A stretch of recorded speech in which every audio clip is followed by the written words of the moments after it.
नमस्कार शेतकरी मित्रांनो, आज मी तुम्हाला सांगणार आहे की बहुतेक महाराष्ट्रातील जे शेतकरी एका गवतामुळे तरसलेले ते म्हणजे लवाळा गवत. ते लवाळा गवत शेतीमधून कसा त्याचा नायनाट करायचा व त्याचा कसा नाश करायचा मी तुम्हाला थोडक्यात सांगतो. लवाळा गवताचं एक वैशिष्ट्य असतं. लवाळा गवत काय असतं की त्याला खाली गाठ असते. ती गाठीमुळे काय करतं का शेतकरी काय करतात की साधी आपली फवारणी करतात. साधी आपण जे गावतर फवारणी मारतो ती फवारणी करतात. त्याच्यामुळे लवाळा गवत हे मरत नाही. त्याच्यामुळे काय होतं, फक्त त्याचे पानं पिवळे होते, ती गाठ खाली तशीच राहते. काही दिवसानंतर काय होतं, पाऊस वगैरे झाला की ती लवाळा गवत परत उगतं. त्याच्यामुळे त्यासाठी मी तुम्हाला एक खास उपाय सांगतो.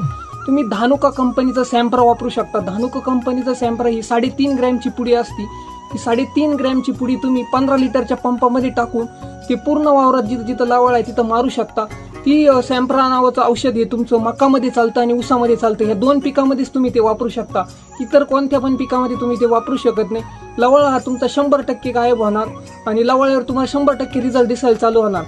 पण तुम्ही ज्यावेळेस तुम्ही फवारणी कराल त्यानंतर तुम्ही कोणती काळजी, जर तुमचं रान खाटा असेल म्हणजे तुमच्या रानामध्ये कोणतं पण पीक नसेल तर कमीत कमी 1.5 महिना त्या रानात काहीच करू नये, कोणतंच पीक घेऊ नये. जेणेकरून काय होतं की लवाळ्याचे पानं हे पिवळे होतात 15 दिवसात आणि नंतरच्या 15 दिवसात काय होतं, ती गाठ असते ती गाठ मरती. त्याच्यामुळे लवाळ्याचं पूर्णपणे नियंत्रण देतं. त्या लवाळा हा 100% कमी होतो आणि लवाळ्याचा हा नायनाट होतो. याआधी तुम्ही लवाळा नियंत्रणासाठी कोणतं औषध वापरत होतात हे मला कमेंटमध्ये नक्की सांगा. आणि माझी जर व्हिडिओ आवडली असेल तर जास्तीत जास्त शेतकरी बांधवापर्यंत पोहोचवण्याचा प्रयत्न करा. धन्यवाद.